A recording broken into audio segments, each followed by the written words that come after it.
Hello, this is Dread, and in today's video topic, we are going to be talking about the Harbingers of Rune 1.1 patch notes. This is going to be an exciting one, a lot of changes and a lot of things that didn't get changed as well, which is interesting. So if you haven't already, I would heavily suggest leaving a like on the video and subscribing to the channel.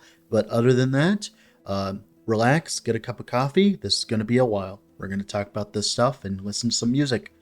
All right, first things off, gold drop changes. Reduce gold scaling from corruption above 500. This means you cannot get a bajillion gold from being above 500 corruption. This was an endemic problem last patch as it increased the amount of gold in the market significantly. This will reduce that significantly, hopefully. Frostbite buff. Frostbite now deals 50 damage from 36. This is a great change. It makes base Frostbite builds really strong, although there are nerfs to snowdrifts specifically in these patch notes. So this is actually a buff to anything that isn't using snowdrifts, which is like maybe like Frostbite, Tornado, and stuff like that. Huge Withering nerf. Withering can only get to a maximum of 10 stacks instead of 20. That is very bad. That is bad for every single curse build. That is a lot of increased damage taken from enemies. So, woohoo. Rip Torment a little bit. Although, Torment, I don't believe actually got a direct nerf. This is the main nerf to Torment, by the way. Bone Curse nerf. Bone Prison now has a 300 base health from 500, and the extra notes after it only grant 15% less damage taken from point from 500 added health. So this is no longer going to be great for utilizing with Profane Veil. Essentially, your Profane Veil Bone Curse dreams are gone. Dreadshade Infinite Bug Abuse fixed. If you don't know, you could run nodes that could infinitely get your Infernal Shade to have a billion damage, but now you can only refresh Infernal Shade to a maximum of 2 times from unlimited. That has been removed from the game. Large Ghost Flame nerfs. 1 dodge rating per intelligence instead of 10. Huge nerf. You no longer dodge cap by just sneezing. Spirit of Dread now increases the channel cost by 80%. That's a huge change. Enfeebled Prey no longer gets 10% less damage taken from cursed enemies. This is a lot of DR that you're going to be losing now. Disdain also has less DR as well. So generally, you're going to be a lot squishier when you use Ghost Flame from before, which, to be honest, is probably merited. There's a lot of more changes than this one, but like these are the important ones. Now we got huge Profane Veil nerfs. You only get 5% more damage to cursed enemies while in Profane Veil. Vampiric Pool now only grants 3% of minion health as ward from 4, and it only extends duration by 0.2 seconds instead of 0.5. This is huge nerfs across the board to anyone using Profane Veil in general. Seance also got nerfed as well. You used to get it per 5% necrotic, but now it's only 15%. That's a huge nerf as well. People are utilizing that to get a lot of ward. Now it'll get significantly less ward.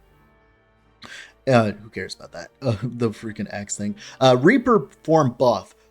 Poison is bad. So being able to convert your Summon Reaper to get 10% Fizz Pen, and then of course converts all the poison effects from the tree to bleed. That's a huge buff to bleed Reaper builds, especially since bleed overload is in the lower half of in the lower half of Warlock. This is amazing for Reaper in general because poison in general is kind of like bad for the most part, although of course other than very specific circumstances where you abuse certain items.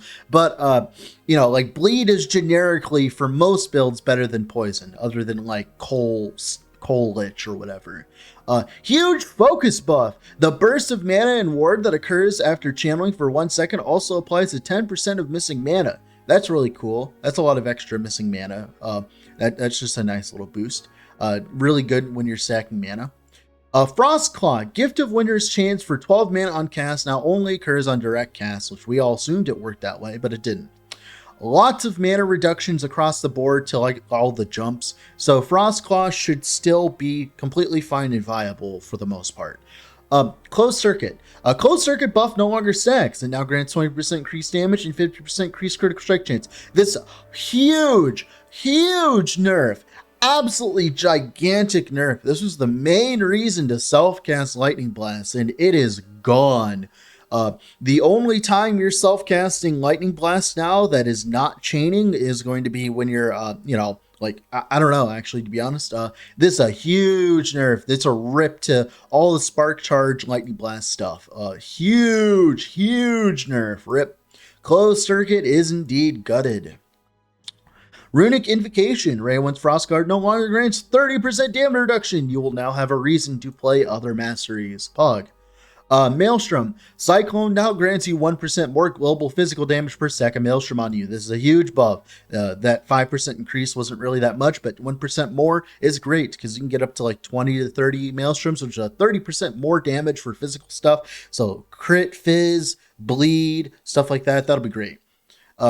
Sleet-footed, who cares? It's just like increased dodge instead of flat dodge. It's good for some things, bad for others.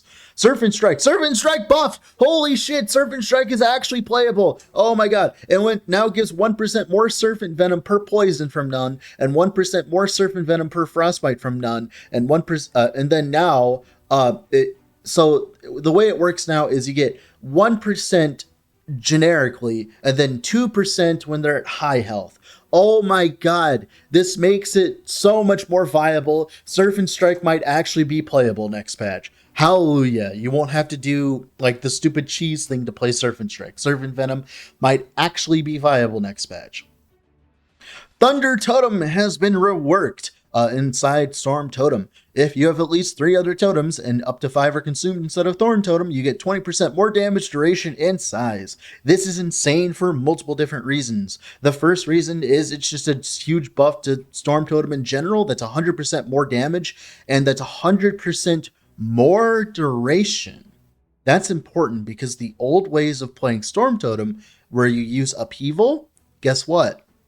That stacks for longer now because that has an infinite duration as long as the totem is alive. So this means that whenever you create a Thunder Totem, you can upheaval it. Like essentially, Storm Totem is going to be really fucking good. Added a new node, Unmatched Storm. Storm Totem casts Stormbolt instead of Lightning Strikes, but has 80% less cast speed.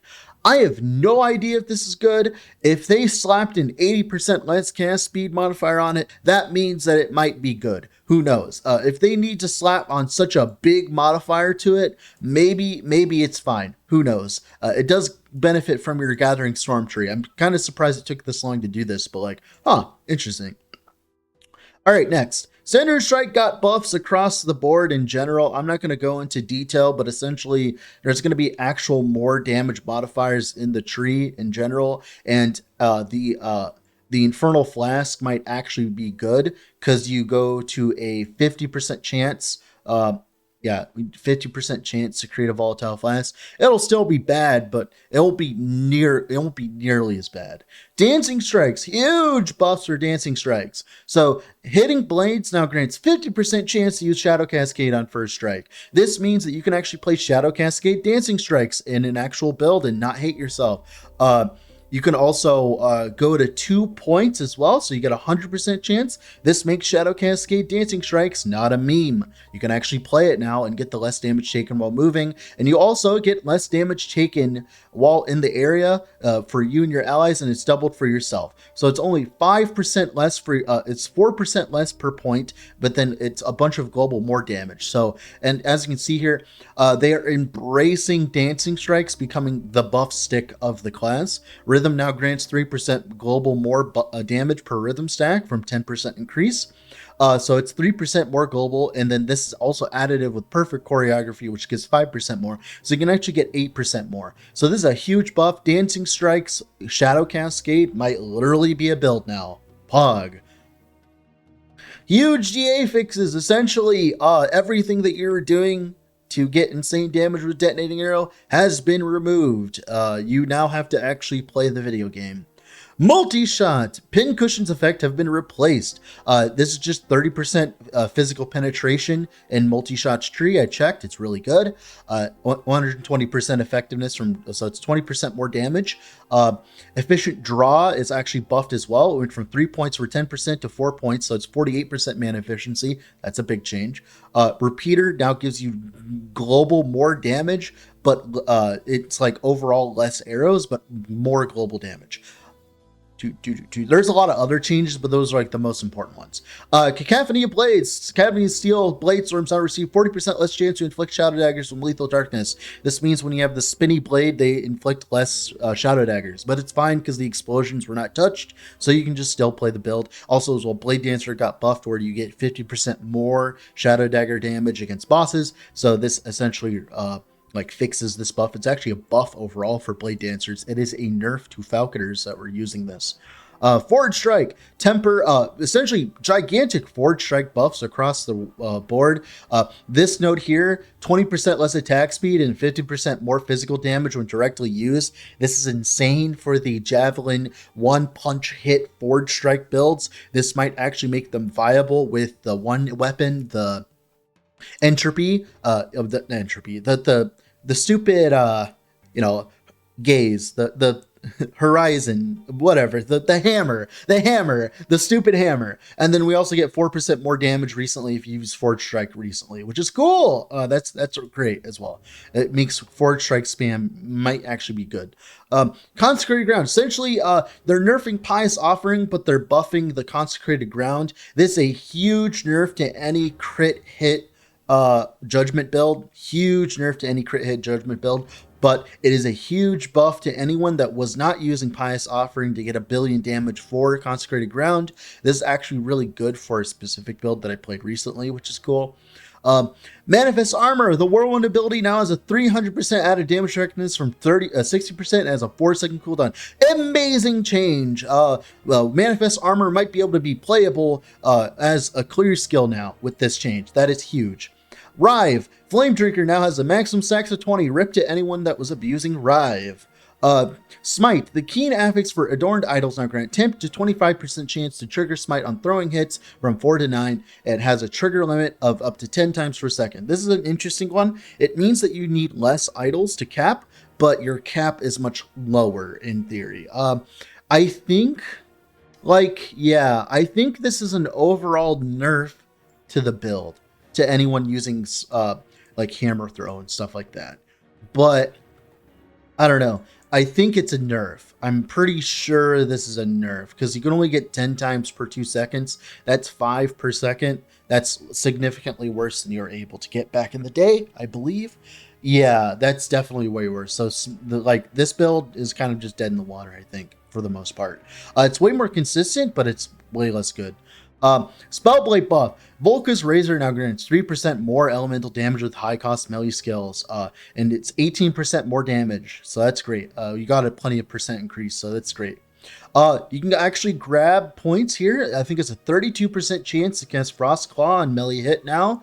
That's cool. That's really good. That's good for specific builds. That's a huge change. Rune Master, Celestial's Doom Threshold now gains 100 ward gained when you hit a branded boss or rare with a spell from 28 with a 1-second cooldown. This is a huge nerf. Huge nerf. Not even funny. So you went from 28 from every hit, which you got 1 billion hits. Now you only get 100 ward every 1 second. So if you were getting more than 4 hits per second, which trust me, you were, yeah, that's a huge nerf to this node. Also, node from this one as well, up to 5 times per second. That's a huge nerf. Huge nerf to Jagged Veil as well. You will not be able to get an insane amount of cheese ward very quickly with Rune Master. Sorcerer, the second mastery bonus grants you 1% more spell damage per 2% mana cost, up to 50% more. So you have 100 mana cost skill, you get 50% more damage. Really good. Lost Knowledge grants Lost Knowledge nerfs, essentially. Arcane, there's a bunch of Sorc changes, dude. Just go read the Sorc changes. It's huge. There's so many changes, man. Like Sorc actually looks really good. We might end up having a Sorc meta with the Spark Charge stuff, right? It might actually be like meta. Like people are already planning around this node. It's probably going to get nerfed eventually because it is insanely strong with certain specific setups. Especially since Fragment of the Enigma wasn't nerfed for some reason. No idea why. But yeah, Sorcerer Spark Charge with this is going to be insane.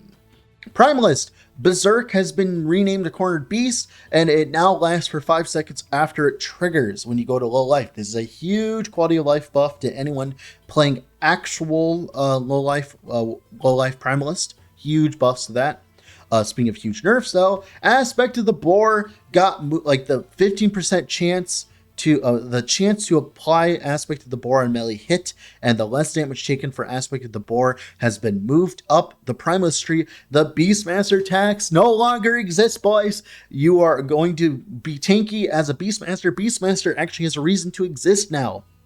Its main benefit, the less damage taken from Aspect of the Boar, is now no longer going to only be a thing that is stolen from Beastmaster. It is going to be a Beastmaster special, which is going to make Beastmaster really good next patch in general.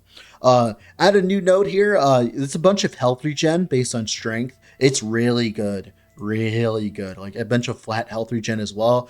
Early on, this is going to be insane for actually playing health regen with like swipe setups and stuff. Shaman node rework. Too many to list here. Go read them. It's an insane amount of things. Or look up the planner. The planners have been updated for patch 1.1, so you can actually go look at the planners as well.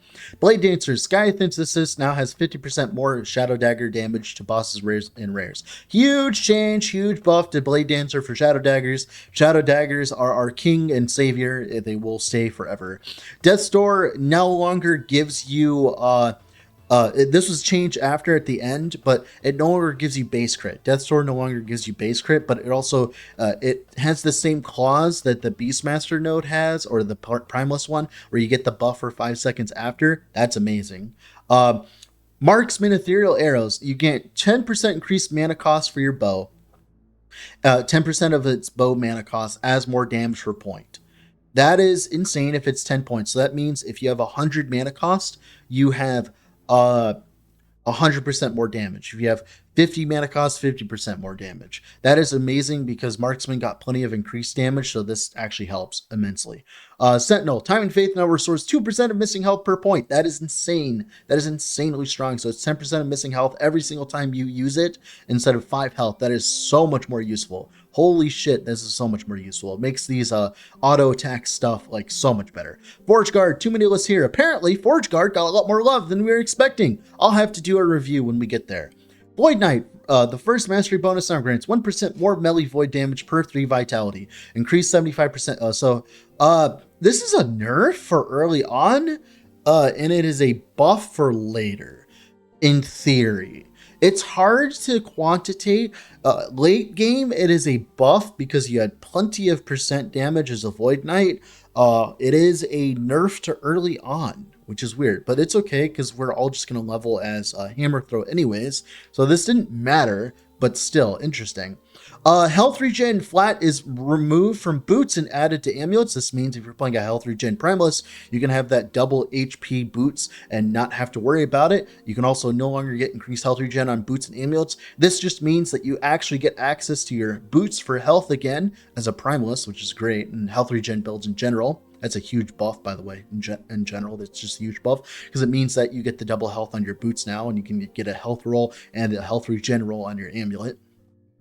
Wand and Staff implicit changes. It is a buff. You go from 3 mana -3 to 4. So it's a roll between 3 and 4. Minus mana cost goes board. Great. Affixes in general, if you go read the patch notes, you'll see that most affixes got a small, maybe like 10% buff. Items are going to be more impactful next patch, which is going to be cool. Mana and mana regen cannot roll on scepters. That's because it's getting a hybrid mod that gives it mana and mana spent gained as ward. That's going to be interesting to utilize. It's going to be great for Sorcerer. That's going to be interesting in general. Experimental Volatile Zombie on potion use has been nerfed to 4 zombies from 6. Huge nerf. Bastion of Honor, the legendary potential got bumped down from 90 to 75. That's going to be a lot more useful. I don't know why that happened there, Lamel. Cleaver Solution no longer has 6 to 16% more damage to bleeding enemies. Finally, Cleaver Solution has a normal amount of stats on its item. Cradle Erased, it might be buffed. So they reduced the amount of block chance from Golden Aegis. But now you get 1 block. Oh yeah, it's a nerf. No, it's a nerf. Yeah, it's definitely a nerf. Okay. I thought I was like I was reading it backwards. It is a nerf. Frostbite Shackles nerf, 2% uncapped cold resistance, half as much ward retention. You have to invest way more to make this functional. Joker's Blast Knife now grants the flat damage directly on use of detonating arrow, which no one will do, which is good. because that build was dumb. Lethal concentration. This is a huge change. Holy shit. You go from 100% to 210%. This means if you have like an affix that gives you like 300% poison chance, that's 600% poison stats for your skeleton rogues. That is a huge change. This is actually going to be a build next match. Also, the same thing for Falconer, because Falconer gets to have everything. And then 1 to 3 to throwing minion skills, which will apply to Falconer because it is now the throwing minion tag, and also will apply to skeleton rogues in theory. Snowdrift's nerfed in half. It's fine. Frostbite has been finding Frostbite got buffed. So you don't need this nearly as much. I think it will be an overall buff to Frostbite builds in general, but it is a nerf to the specific boot, so you're not shoehorned into it. Trident of the Last Abyss, the item everyone forgot. You can actually trigger it on a boss or rare enemy. I don't know if this will be good, but it'll be interesting. Wraithless Harbor got nerfed, but I doubt it got nerfed enough. It needs another nerf, probably. Another 5 nerfs, probably. You no longer get an insane amount of flat spell damage for each minion consumed, a third of it. And then you also have less effectiveness, which is interesting. I don't think this is enough of the nerf, by the way. I think it's still strong. Wrong Warp got nerfed so that you can no longer time lock bosses. Cool, it's fine. Still really strong item either way.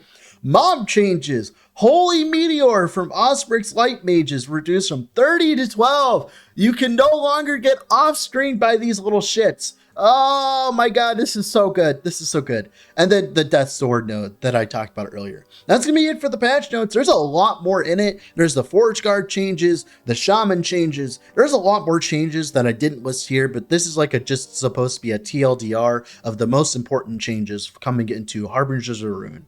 With all that being said, this has been Dread. I'll have to go do something else. Bye.